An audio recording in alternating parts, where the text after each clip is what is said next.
Hi friends, అందరికీ నమస్కారం.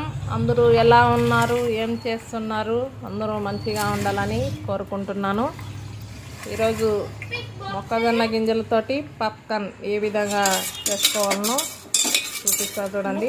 ఒక కుక్కర్లో ఆయిల్ వేసేసి కొంచెం మొక్కజొన్న గింజలు వేసేసి బాగా కొంచెంసేపు వేడైన తర్వాత ఆ విధంగా కలిపేసుకోవాలి.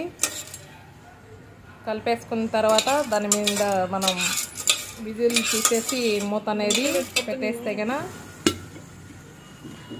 చూడండి అట్లా చిటపట్లాడుతూ మనం మూత వేయకంటే కన్నా చిటపట్లాడుతూ బయటకు వచ్చేస్తాయి.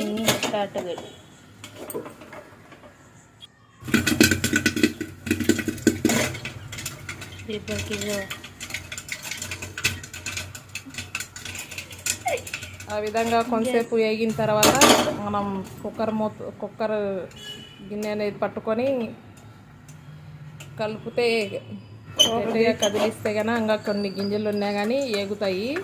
ఈ విధంగా వేసుకునేటప్పుడు ఫస్ట్ ఐలో పెట్టుకోవాలి. మళ్ళీ చిట్టపట్టలాడి ఎక్కువ సౌండ్ వచ్చేటప్పుడు సిమ్లెక్కలు పెట్టేసుకోవాలి. చూడండి కుక్కర్ గిన్నె ఎందుకు మొక్కజొన్న పురుగులు అనేది వచ్చేసాయి.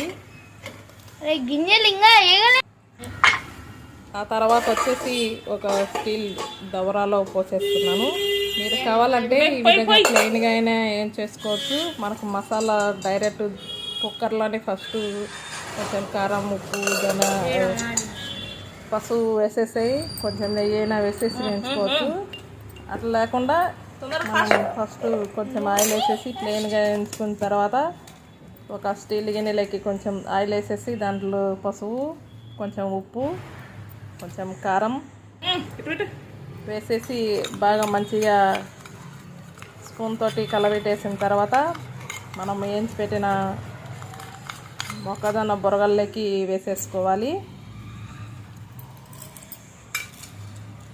ఆ విధంగా వేసేసిన తర్వాత ఒక ప్లేట్ కానీ ఒక దవర కానీ వేసేసి కిందికి మీదికి అంటే మనం కలిపి వేసిన మసాలా అంతా మొత్తం పట్టేస్తుంది.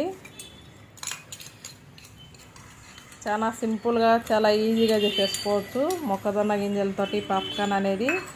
ఈ విధంగా చేసుకుంటే కనుక సాయంకాలం పూట మన పిల్లలు స్కూల్ నుంచి వచ్చినప్పుడు స్నాక్స్ మాదిరిగా మంచిగా తింటారు. ఈ విధంగా చేసుకోండి. మన ఇంట్లో చిన్నపిల్లలు కానీ పెద్దలు కానీ మన ఫ్యామిలీ మెంబర్స్ మొత్తం అంతా తినేయచ్చు.